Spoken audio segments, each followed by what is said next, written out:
Patrick Chase, Mayor of Newport. Chris Mitchell, AHS. Larry Wall, pastor, Church of God. Travis Bingham, Newport Police. Samantha Stacy, resident currently. Travis Gaines, head of school, UCA. And then Tesla Hubbard and KHS Front Porch. Casey, are you there? Casey's coming back soon from NECA. And who we got in our community residence section over here? Ed's here, Ed Barber from the Express, and Ann Chirello, Resident. resident, and Pam, Resident. professional videographer at large. So thanks everybody for coming. I sent a note this morning just reiterating what I think the issues are that we're trying to get through today. We just had a very interesting meeting that was not conclusive in any way with some folks talking about what our short-term shelter options might be for this winter. So I think my recommendation would be that we try and walk through the changes that the chief and Travis Gaines have made on this document in response to our last conversation, hear any final concerns that folks have, make any final recommendations, and then determine whether or not this is something that this group feels is ready for the council's consideration, or if there's more work for some reason that would need to be done on it. My hope would be to limit that conversation to 15 minutes if we can, so that we can focus on the shelter questions, which I think are actually really pressing right now, given the time of season we're in. So I wonder, Travis Gaines, do you want to walk us through the most recent round of changes, which are in the document we have? There are some like lighter and bolder dark print that I think just define the most recent set of changes you made. Is that right? The changes were in red. And now they're in. They're slightly less dark. Is Yeah. basically what's going on. Yeah. Yeah, so I have one more copy here if anybody would like it. There, Ed. section 2, under definitions, so we redefined the encampment, the definition of the encampment, the presence of one or more individuals establishing a temporary place of shelter or residence on public property without lawful permission or authorization, including but not limited to tents, makeshift structures, bedding, or other indicators of overnight habitation. And then below that, this definition expressly excludes camping at licensed or designated campgrounds, paid campsites, or other areas where the city has granted specific permission for overnight stays. Okay, let's go through them all and then we'll come back and talk about any concerns that folks have. In section 3E, enforcement, bullet points 3 and 4. This was amended to refusal to vacate may result in civil citation in accordance with this ordinance. And arrests may be made for violations or offenses unrelated to this ordinance in accordance with Vermont statutes. Nothing in this ordinance shall be construed to limit or restrict law enforcement's independent authority to enforce all other laws necessary to protect the public safety or uphold the law. In section 4, under A, we revised the time of removal of encampments to within business hours, 8 a.m. to 5 p.m.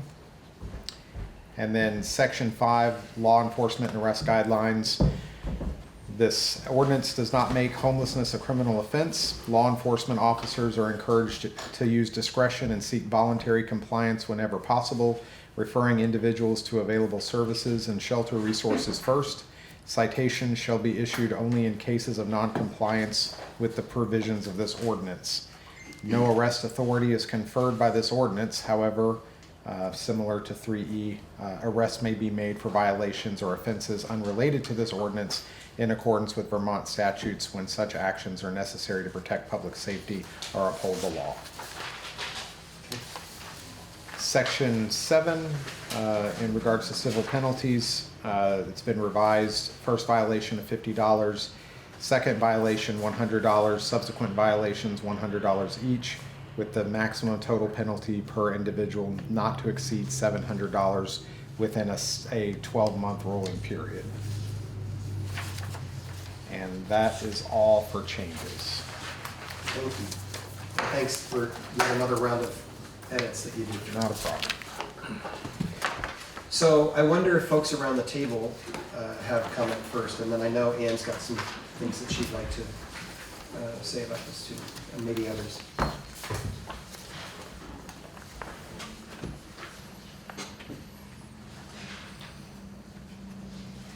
Let me just say, in terms of what I would expect to happen, is at the point where this group feels like it's ready for council consideration, we would put it on the agenda, and the council would be given a chance to look at it along with anybody in the community, right? It would be in the packet going to the community.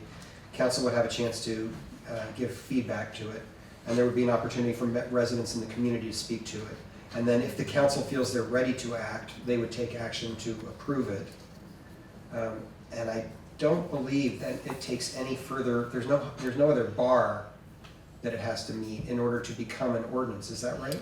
There is like a, I don't know the length, there's like a 60-day or 90-day period before it can actually take effect. Okay, I don't know. so we need to figure that out, because I'm Yeah. not sure, I definitely don't know exactly what has to happen at that point. Yeah. But that's, so the council's action would be to begin that process, Right. whatever it is. Yeah. I don't think it has to go for voter approval. It's just a council action to do an ordinance. So that's just to give you a sense of kind of where we are in the process, okay? And while I don't hear the council clamoring, saying, where's the ordinance you told us you were gonna get us? I do think that we've been working on this 4.5 months, so I'm hoping we're getting to the point where we're ready. So if there are no other comments or questions, I know Ann will have some, and we welcome them. Go ahead, Ann. Okay, in the gentlest manner possible, without getting overly confrontational. Bless you. So I want to point out some of the things that I think in the ordinance that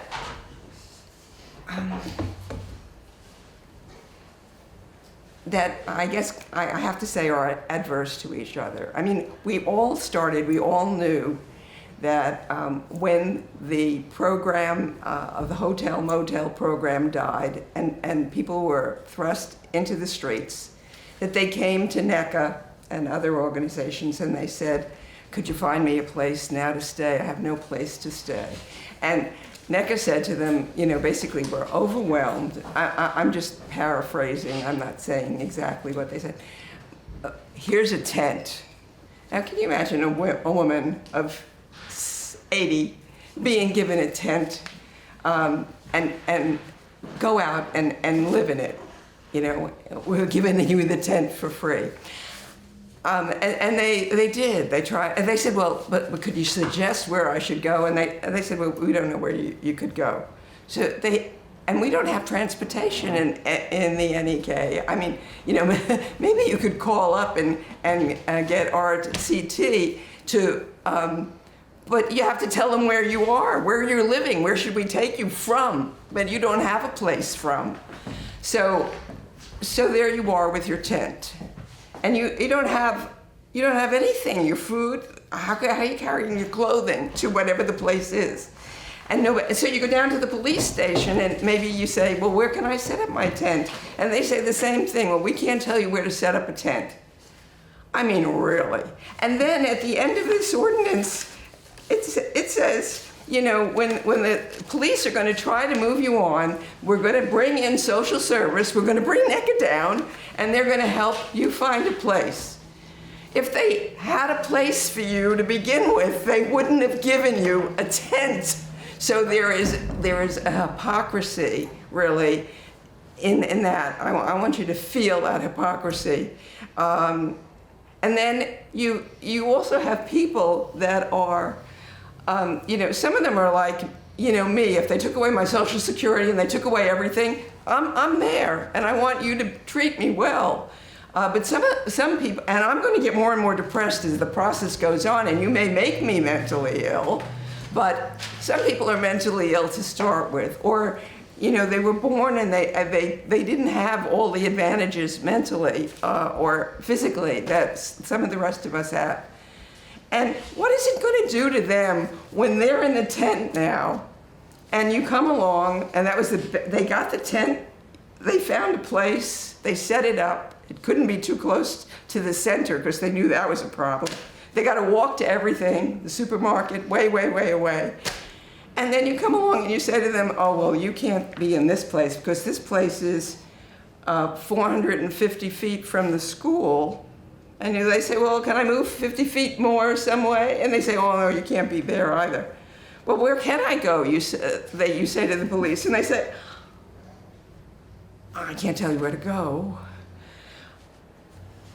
I mean, the very essence of due process, which we all value in the Constitution that's given to us both by the state and the federal government, is that you give people notice. You tell them, I mean, there's not even a no trespassing sign to tell them not to be there. They did everything you said. They took the tent, they set it up, they got inside, they found food, they got something, they got some water somehow, and you tell them to move. I just want you to get the feel of what, and the whole process going through, you issue them a fine, $50. And they lose the fine, or they didn't read it, or they can't read, and they didn't go to court the way they were supposed to go to court.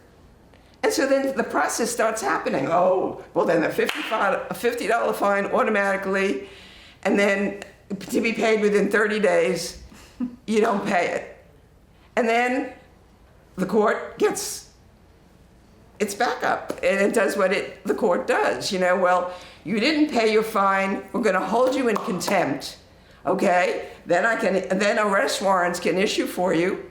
There's a process that goes on once that fine is ordered, and that can wind up, if you can't prove that you really can't pay, with you going to jail for a while. I don't even want to go that far down the line, but this is hard. And so, I of course I got my back up too, and I thought, well, you got tents down in that are part of our city park, and they those tents are everywhere, close up to little kids and all the things that you're worried about.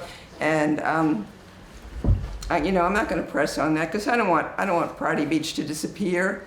I'm just showing you that, you can have bad people who have $36 to rent a tent that are inside the park as well as anywhere else. They're just the same possibilities for them being bad people as anybody else, or good people as anybody else.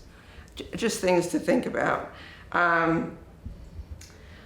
The language, if I get to the threes, that I still find offensive is removal. 3A says in highly sensitive areas, and you have to go through each one of what's highly sensitive, you can remove without prior notice.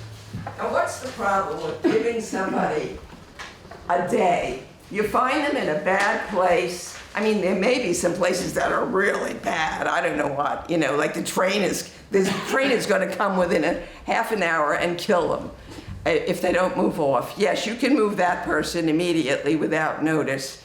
But other than that kind of situation, why can't you give a person a day's notice? In all of those situations, and down to 3E, it says removal for encampments in these zones are without prior notice. Come on, be fair. Give us some notice. A day, to get out of there. So I think that language needs to be changed. And I would ask you to do that because everybody's entitled to a little notice. They're entitled to that kind of notice, and they're entitled to know where they can go. It's only fair. And if you're saying there's no place in Newport City that is okay for them to be, well then be upfront about it. Don't have them go to 10 different places and have them moved on and moved on and moved on. Can you imagine lifting up the tent, getting all your stuff out again, moving to another place, and then only to have them come say that? Tell them up front. If there's no place in Newport City, tell them that right up front. Go to Newport Town, go to Barton. We don't have any places for you here. Be honest about it. So there's a little hypocrisy there too. You know, or post notice in all the places where they can't be, so that they know that when they get there. Oh, I thought I could stop here, but no, there's a sign, and there's a sign, and there's a sign. And then to change in section 7, I know why you changed reduce the fines from 100, from 300 down to 100. But then to change the total from 500 to 700 seems to me to be just punitive. I mean, you know and I know they can't pay $500, but now you upped it to, you know, you can charge them, you know, $700 in that moving 1 year period. Why would you raise it to 700? They can't even pay $50 unless they don't feed themselves. You know, I don't get it. I don't get that at all. And that's about what I have to say about things. So I would ask you to change some of the things that you've changed, and I would ask you to change some of the things that haven't been changed, because notice requires it. Just simple, basic notice. It's polite. It's nice. It's what we deserve by due process. And I guess I'm done for a while. Thank you. Anyone else? Any folks, any parts of this or parts of Ann's concerns that people would like to be responsive to? I have some questions. Please. And I want to apologize, I haven't been to all of these meetings, so if this has been discussed. Have there been consideration for the first violation being a warning? Yeah, I mean, it's officer discretion, right? Like, there's Yeah. a really good chance that if we respond to an encampment that's, you know, in violation, Yeah. we're not gonna be like, here's your $50 ticket, Yeah. get out of here. No, it's not the case at all. This is like a habitual issue or something like that, right? So I don't see tickets being issued as a first, even secondary response. Yeah. This is gonna be something that continues to be a problem. We've tried to make things work, they're not working. And now we have to resort to the only thing that we can resort to in this ordinance, which is write a ticket. Yeah. So those fines and violations are definitely like a last resort option. It's no different than any other ordinance that we have for, you know, disorderly conduct or noise in the nighttime or any of those kinds of ordinance or open containers and things like that, right? Usually it's like, hey, you can't have that open container right here. Either put it in a bag and get out of here or dump it out if you're gonna hang out here. We're not just issuing ordinance tickets. It's, you know, it's more reasonable than that. Thank you for that clarification. Yeah, for sure. And it is, I mean, it does make note in section 5 that the goal is to seek voluntary compliance. Right. You know, and I know that, Hold on, I see you. Or Pam. Sorry, I keep doing that to the two of you today. Go ahead, Travis. So, in regards to the move aspect, and what was it, 3E? I don't know the answer to this, but I just wanted to ask. For those areas in 3E where it does say removal is authorized, would you feel compelled to have the officers, if you saw somebody that was in a sensitive area and you made contact with them and they were in agreement to voluntarily comply, but it was gonna take them 4 hours in the process of breaking everything down and moving? Right. I mean, that's still voluntary compliance. in your Absolutely, eyes, right? yeah. We're not gonna be like, oh, you got 10 minutes to get out of here, and if you don't, we're gonna come back and burn all your stuff. Like, no, right? But there's gonna be instances, and I hear your point, and about like, let's just say a tent set up on the playground at the city school, right? Like, you might not be able to wait till the next day to remove that, right? Because kids are gonna be coming in, school's gonna be in session. Like, there's definitely instances where it might be like, hey, you got a couple hours, like school's gonna be starting at 8, it's 6 o'clock in the morning right now, like you gotta get this stuff up and out of here, well, whatever it is, right? So I do think there's times when it's like urgent enough to say, you can't be here, you gotta leave, right? And we've done that before with people in places and like the railroad, right? Will call us occasionally and like, hey, there's people camping down here. Okay, we'll go down. Railroad doesn't want you camping here. Okay, and we leave, right? Like we don't sit there and watch them move all their stuff. Like we leave and say, you can't be back here, and they pick their stuff up and move.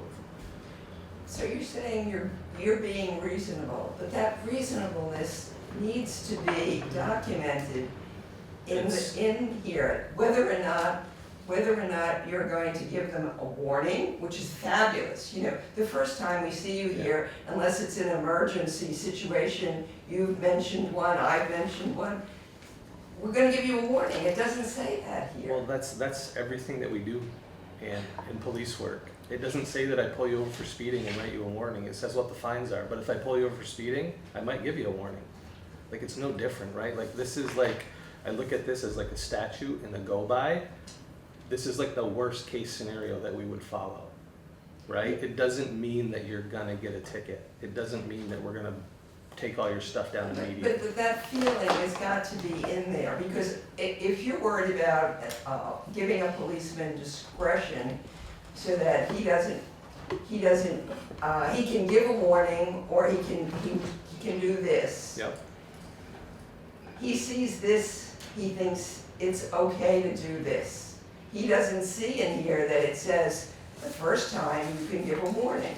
Voluntary compliance is in there, and you know, that's gonna be up to me as the chief of the police department to make sure that that's how things are getting handled. There's no reason not to document Right. it in the ordinance, that that's what's gonna happen. A warning the first time, unless it's you've got to do this for their own safety. Yeah. Or somebody else's safety. I hear you, I don't think it's necessary. Pam? I also hear that from where you guys said this is reasonable, the warning, the progression in fines, except you're not giving the person who's receiving the warning or the fines a clue where they can go. Right. It's great saying, move on, sunshine, or we fine you. Move on, or you get yet another warning. But if you don't tell them where they can move on to, what have you achieved, other than make somebody eat? So if I could respond to that, I just want to say, I don't think anybody in this room disagrees with the fundamental problem that you're naming here, Pam, really. I certainly don't disagree with it, and Travis and I have had this conversation. It is supremely frustrating not to have a clear indication of what people can do. And I don't think that conversation is over yet. In my judgment, we have, honestly, I mean, when we start talking about what long-term solutions are, not just how do we get through this winter, but what does this look like in the future and going forward, that's a conversation I feel really open to trying to have. But in the meantime, what we have right now is a situation where, honestly, this summer, Travis and I basically agreed, like it's gonna have to be a pretty extreme situation before we're gonna try and enforce anything, regardless of how much hassle it is for people, right? So for people around them. And I just want to be clear, the voices that are not here around this table this afternoon were pretty loud for me this summer. I had easily a dozen different people, some business owners, some residents, some tourists, who said, I didn't feel like I could go to some places in this city because it just didn't feel like a place I was either welcome or safe. So it is appropriate, it seems to me, to have a basic understanding of where folks can be asked to move on because they're making it so uncomfortable for other people. I get that, except if there's no alternative, I- what you have is cruelty.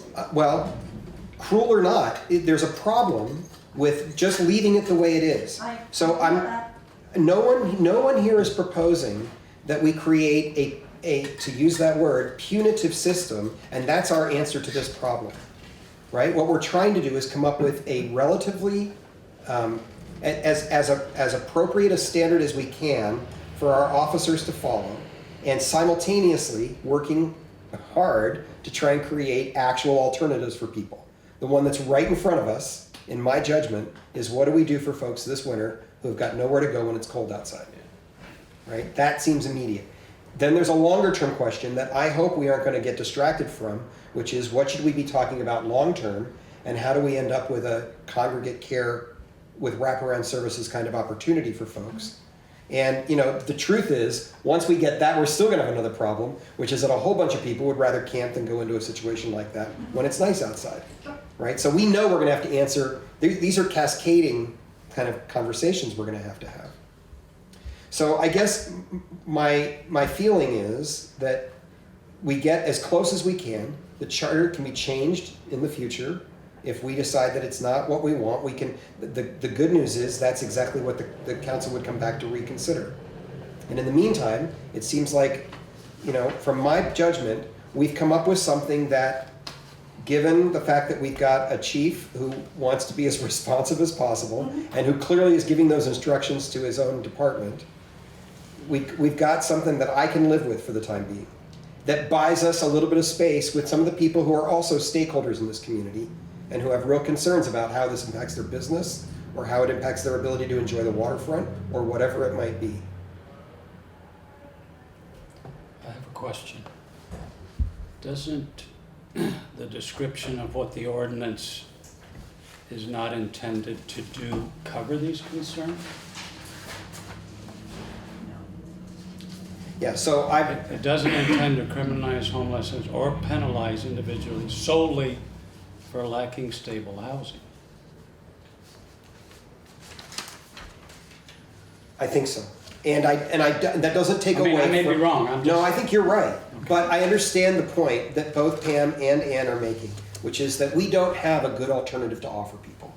That's a legitimate point. Yes, it and a is. legitimate concern. Which is a larger, Right. systemic problem in the state of Vermont, right? And all over the country. We're certainly one town that is dealing with the same issues, and that is the problem, right? We probably wouldn't even be having this conversation if that Exactly. wasn't an issue. Right. And Larry knows about the road to hell and what it's paved with, right? No, I don't. No, good. Snickers bars.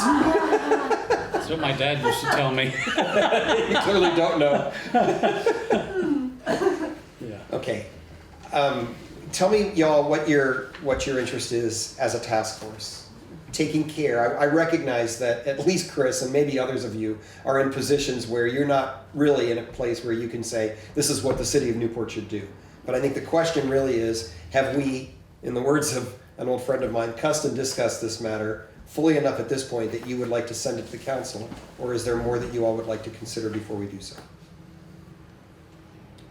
I'm comfortable with it. My question would be for Chris and Casey, just to get not yes or no on that question, just how closely aligned is this ordinance with what you've seen in St. Jay in other places? Did we hit the key points that we needed to hit? Does it cover the basis? Is it? I think I've only briefly read the St. Johnsbury ordinance. This seems very much in line with what they're doing, and I think Casey can probably speak to how it's actually operationalized a bit more. Yeah, thanks, Chris. I agree with what Chris said. I think that it definitely feels similar to, and I also think about Montpelier and what they're doing in Montpelier. I think operationally, and I'd have to check in with Chief down here, but operationally, I think that they have issued very few, if any, tickets to date at this point. I think that right, wrong, or indifferent, the way that things are written on paper is to allow for there to be consequence. I think that the human aspect of it, which I trust the Newport PD has in their operations with folks that are experiencing homelessness, would be very similar in that we're going to give them grace because they're going through a lot. And I think that, and also there are times where if somebody says no and pushes back against the directive, that there needs to be some sort of accountability on the other side. I think that in St. Johnsbury, again, we have not really, I think folks have moved along when they've been asked to move along. They haven't been given directives of where to go. I do agree that I wish personally that there was something that we could come up with as a place to at least say, you know, worst case scenario, here's a location where you can be. But that's also not, you know, that's not commonplace for either of the areas that I've worked in, Montpelier and St. Johnsbury, that they also don't do that. So I don't know, long-winded answer, but it feels similar in nature to what I've seen in St. Johnsbury at this point. I'll follow up with Chief Pierce as well, just to get those stats, because I'd be curious to know. That'd be interesting, actually. Yeah. to know. Yeah.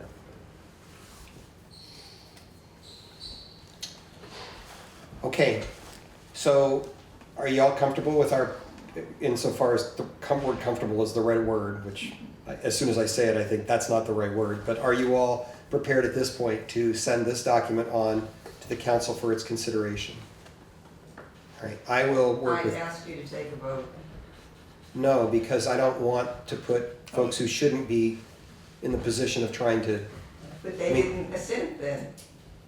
I would abstain. Yeah, is there anybody here who is not comfortable passing it along? This is, I mean, ultimately, it's up to this task force to, that was the goal of this. That's right. To present this ordinance to the council. So I would say if we all don't agree on this, then we need to revamp it so we do. right? Now's the Like, moment.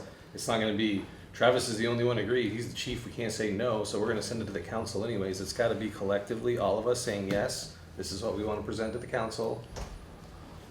well, and I go a step further, which is that I would be grateful if some members of this group would come to the meeting where the council is going to consider this. Yeah. Because I think you all have the most invested in this conversation for the last 3 months. It makes sense for some folks to be there to talk to the council about it.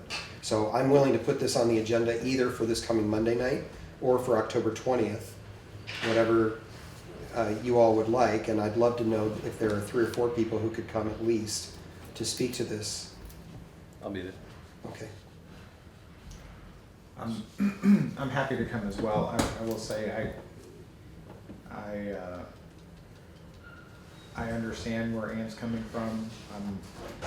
I'm a little saddened that it doesn't seem apparent that there were pains taken to build in a lot of empathy just into the wordings of this ordinance itself. I mean, it could have been, you know, cut and dry, these are the rules, but I feel like there's a lot of guidance toward discretion to seeking voluntary compliance, what it sets out to do, what it doesn't set out to do.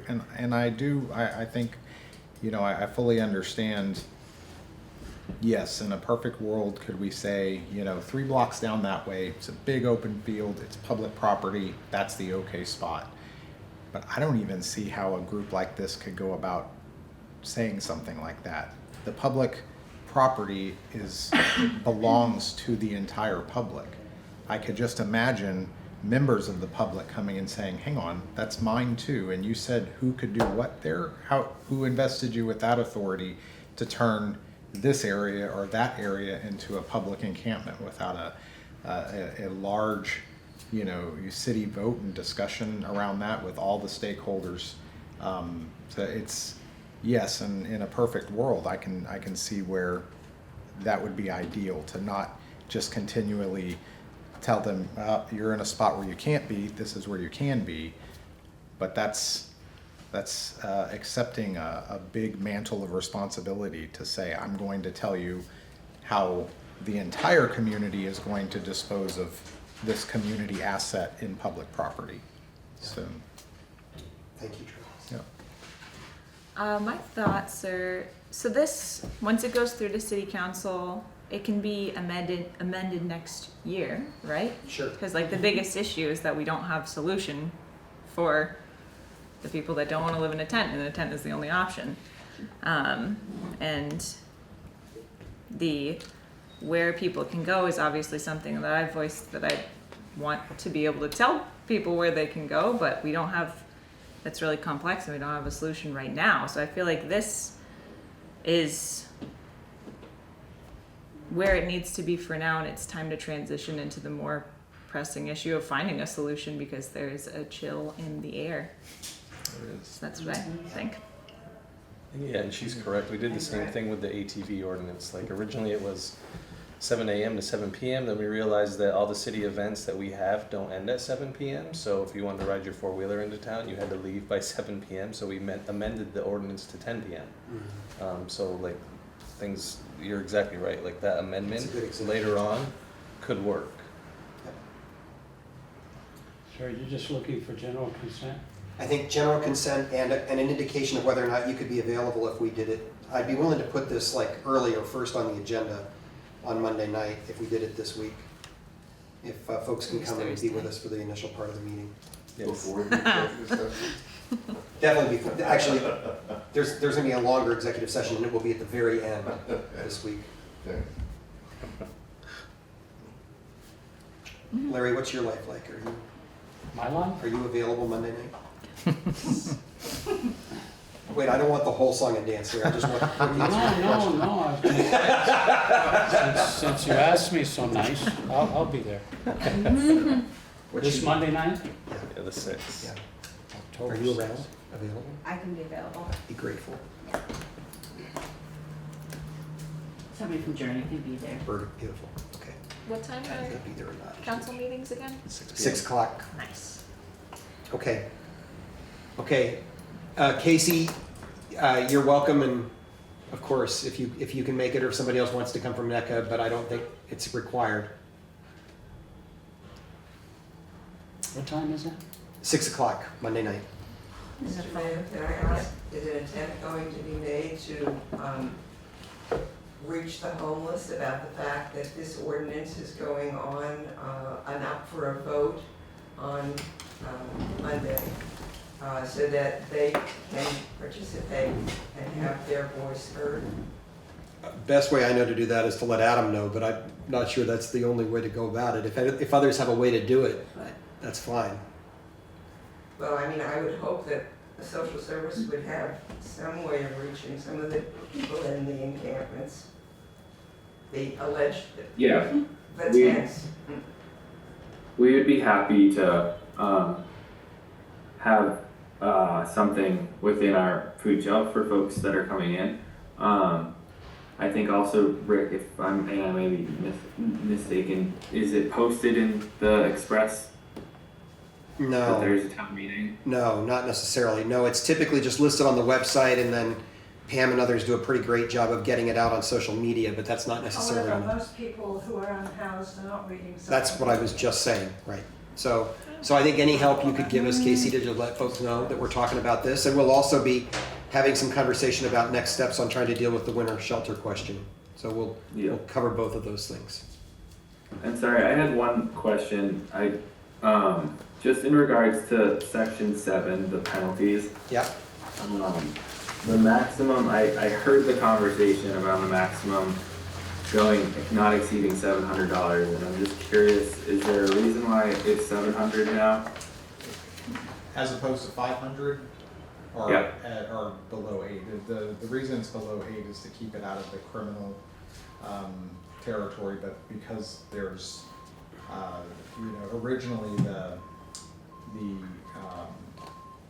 the plan was to ramp up to, I believe it was 300 on the subsequent violations to try to put in some deterrent. And since it was going to be a static $100 fine, we increased the maximum amount to 7 for that same reason, just to try to create some deterrence in just continued abuse of the ordinance. Okay. And I know you said something about this last time. What is, and to your knowledge, what is the threshold at which it flips over to the criminal? What was the threshold that would shift it over to criminal? Well, see, Yeah. I believe that the threshold is 800, and the 800 is not per year, it's 800 total. And so if we give a person a fine of $50 the first time, and they don't move, and they get one for 100, that's 150, and then we go all the way up for over 5 or 6 times, and we go up to almost 700, we're gonna go over 700. That doesn't prevent it going into criminal court, because if you had one last year, or before the rolling year started, that would shift it up above 800 and you would go into criminal court. So we're not going to prevent it from going to criminal court simply by playing is it under 800, because that doesn't work. The court doesn't play rolling year, it plays total, that's, total violations.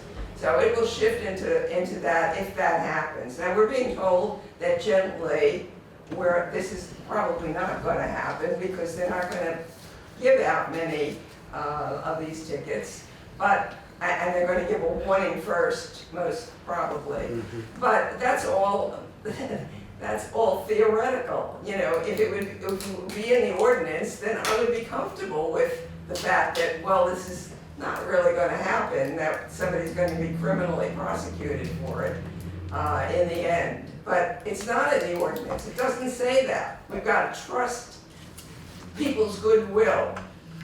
Well, if you're going to trust people's goodwill, just trust the people in the tents to move on when you ask them to, because they have goodwill too. Some. So I don't, yeah. Because I had conversations this summer with some folks saying this isn't an ideal place, and it was ignored. Yeah. Right? So just goodwill alone does not solve the problem. And just goodwill alone doesn't solve the problem of having. I understand. I'm just saying, Ann, let's not paint a picture that's not realistic here. And So there are consequences for having criminal. I understand entirely, and no one's intention here is to Right. make that happen. And this is simple fines. Like at no point does this get to the criminal court. Like I don't know where that information came from, but Well, I attached the ordinance, the ordinances. like these are civil fines. If they don't pay them, then their license goes under suspension civilly. It's not a criminal That's what offense. happens with a license, that's not what happens with a civil ordinance. That's any fine. That's any civil ticket. They don't pay. But all you have to do is read what happens in terms of I got a the copy. process. Well, that's a different one. It's the process of how things go in the judicial system. So The only reason I ask, sorry, not to drag this up, the only reason I ask is because I think one of the big sticking points when it comes to like the general feelings that I have around the idea of like we very much specifically say we are not criminalizing homelessness. I guess I would like to maybe check in, and Travis, if you are in full belief that that's not the case, then I'll trust your word. But if there is some possibility that it's not, that it could trigger a criminal process, I'd like to check in with Farzana, the state's attorney, to just double check. I think that would be something that might, I don't know, that's my suggestion, I guess, is I would like to not see there be, I think like tickets are tickets. They get used. I know, they haven't done it much, but they've done it. I think it is a mechanism that we can utilize. I think the criminalized, when it gets to a point where it becomes criminalized, it does a lot more damage, I think, than it does good. So, I guess that's my only kind of, I have a question. from the point of view of NECA, that's my only hang up really with this process. I think everything else I feel really comfortable about. It's that last piece for me that I think is kind of the sticking point. thank you, Casey. Go ahead, Larry. I'm not a very educated man. I don't understand legal terms, but again, and correct me if I'm wrong. In the beginning here, it says that this ordinance is not intended to criminalize or to penalize. So why are we, doesn't that cover what we're talking about? Or show me where it does not. Okay, so that's what Help me, Casey's somebody. suggesting. Casey's suggesting that if there's any doubt about that question, the person to check with is Farzana. I have no trouble actually with checking with Farzana or having Casey do it. Oh, I can do that. Okay, Okay, Intent is a great thing, but that doesn't. make understood, it Pam, reality. thank you. yeah, So, fair enough, because it is clearly not this group's intent to Right. No. create a criminal record for someone here. exactly. So let's make sure that that's not what the unintended consequence could be. Right. You know, the truth is, if we got to the point where somebody's racked up $700 worth of fines, we've done something wrong in numerous places before we get here, right? No one wants to get to the point where that's taking place. No. So let's make sure, and based on whatever Travis can find out for us, in fact, Travis, let's do it this way. If you manage to get that conversation with Farzana by tomorrow afternoon, then we'll make any change that seems appropriate Yep. and go ahead with this, because I want to make sure we warn the public document with the packet. And if that doesn't happen by tomorrow afternoon, we'll put it off 2 weeks, Yep. okay? And if that does get put off for 2 weeks, we'll send a note to everyone in this group so you know that it's not the first item on the agenda this week. So unless you hear from me, assume that we're going to be talking about this Monday night. Okay? All right, everybody okay at this point? I will say, if you're coming, I hope you do want to come and share your voice. It will be a lot less liberal in terms of the timekeeping on Monday night. So you should plan on we'll give a 3-minute instead of a 15-minute kind of timeline. But come prepared to make your comments in a concise format, because we may have a number of people who want to speak and we have a very long agenda on Monday night. Okay. Thank you all for your hard work, and Anne especially, and you too, Pam, but I want to say Anne especially for all your really thoughtful digging. I think the document is far stronger than it was 2 months ago. Or maybe far weaker appropriately. I'm not sure what the right language is for that. Okay, take a deep breath for just a moment, and let's move on to the second half of the conversation. I would have been thrilled to come with a report this afternoon that we've got 2 downtown churches that are dying to open their doors to folks for an operational warming shelter this winter. We are not coming with that report, but I think we had really productive conversation, and clearly people want to be at the table. So I'll just summarize what I heard, and then a number of other folks were in the room. Larry, Chris, Casey, we're all here. Basically where we are is that neither of the 2 downtown churches feel like they have an obvious path forward to providing consistent nightly location for a warming shelter for folks. There are a number of other possibilities that we put on the table to be investigated. One is, would either or one of those churches be interested and willing to do a daily shelter when there's actually less use of the building?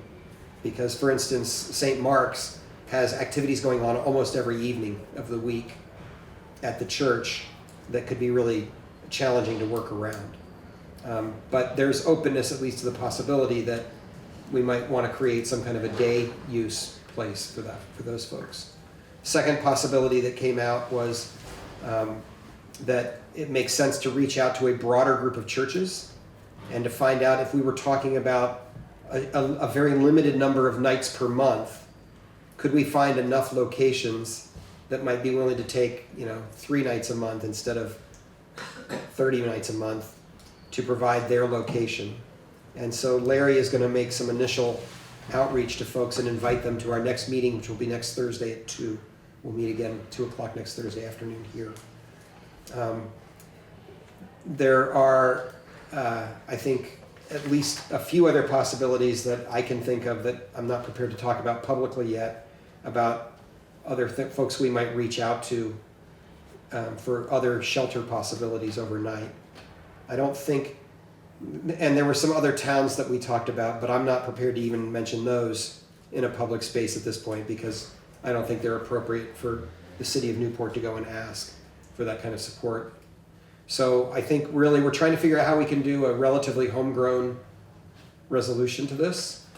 And I'm interested if Larry or Chris or Casey, any of you feel like I've missed a piece of the conversation that we ought to recap for folks. No, I think it's the same major hurdle, right, as ideal space, which ideally is ADA accessible. That way if someone does present with a disability, we're able to accommodate them for an evening. It seems like all of the faith-based organizations are willing to lean in and partner in some way, whether that be in getting volunteers or potentially utilizing their space. It's just getting into the details, so I think more to come. It did seem like an optimistic group though, and the doors weren't closed yet, so to speak. Casey, you want to add anything? Chris summed it up perfectly. Yeah. Larry? No, it's good. Yeah, I think that's right. So if you all have any ideas about things we ought to be exploring, possibilities that we could be looking into in the Newport or close surrounding area, we're certainly open to hearing about that. And you can see the proposal. I think I sent it to everybody on the list this morning. You should have gotten an email from me that had the proposal that we kind of started with, which was an assumption that it would be a broad community volunteer effort. And the version of it that I have the most experience with was literally a traveling roadshow that went, 3 nights in one place and then 3 nights in another place. And that presents its own logistical hurdles that we haven't even begun to discuss. But here's what I think I can say with confidence. There is a great deal of investment on the part of the folks who are in this meeting today, and we think that it's shared by other people in the community to try and come up with a viable, workable plan to give people an option to get off the streets. And one thing we did talk about today is not making that dependent on a certain temperature that it has to reach. That we would basically say, we begin this program on this date, we'll run it until at least that date in the future, and any night that it's needed, we'll try and figure out how to activate to make sure we've got a place for people to go.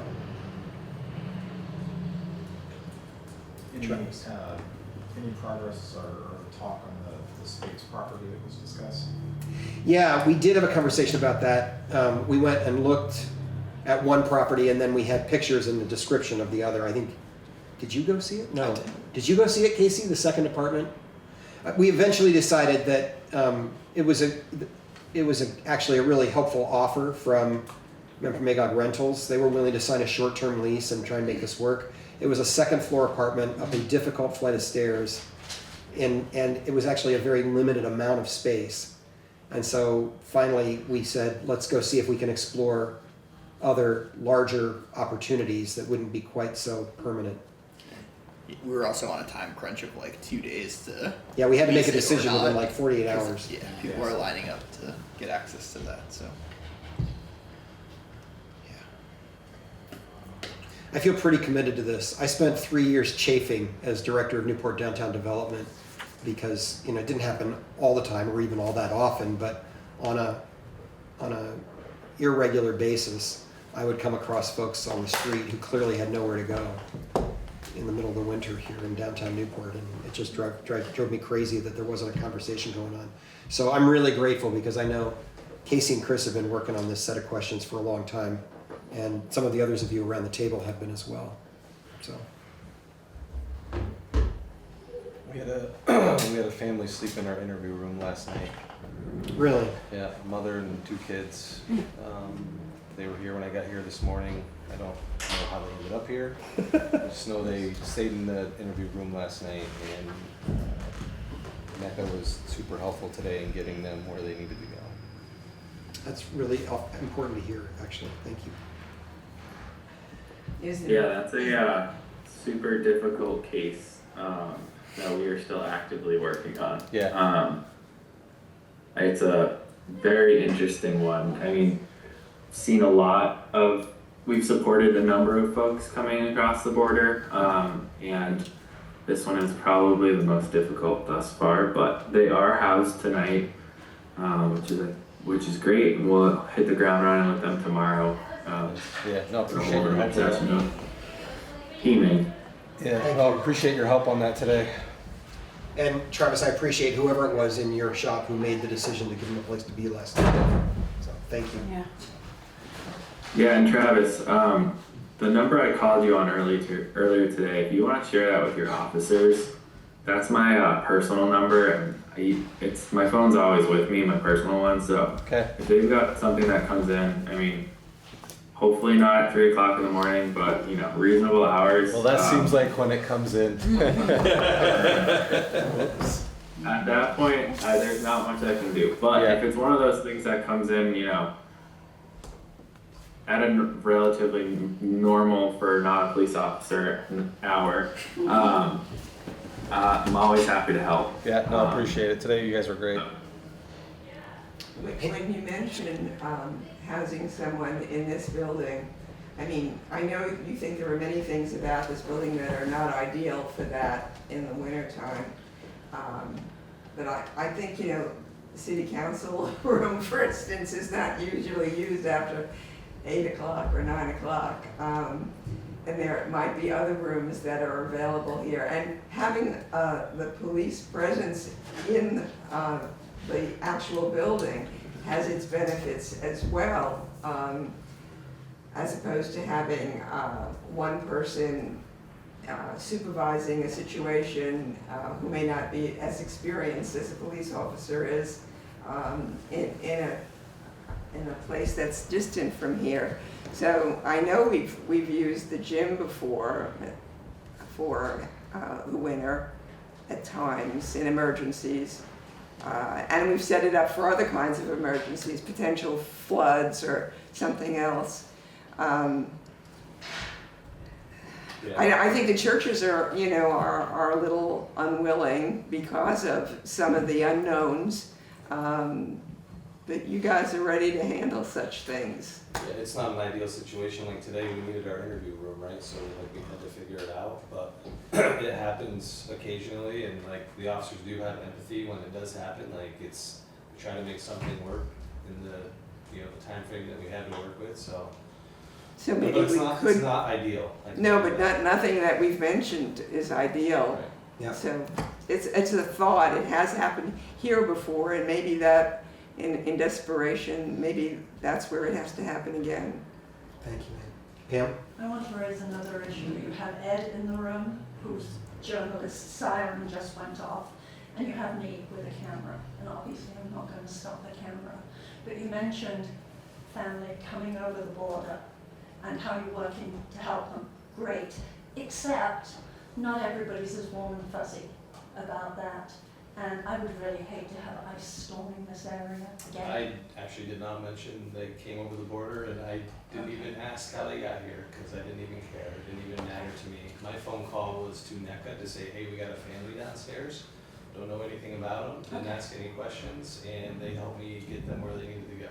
Can we be careful how we phrase stuff sometimes? Just Duly noted. Thank you. Okay. I think we're ready to call it. So our next meeting of this group, can we just agree on the next time that this group is going to meet? I think we're probably looking 2 weeks out.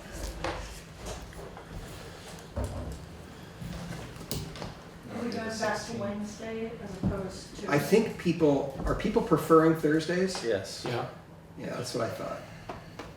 16? Hold on just a second, because I think that's.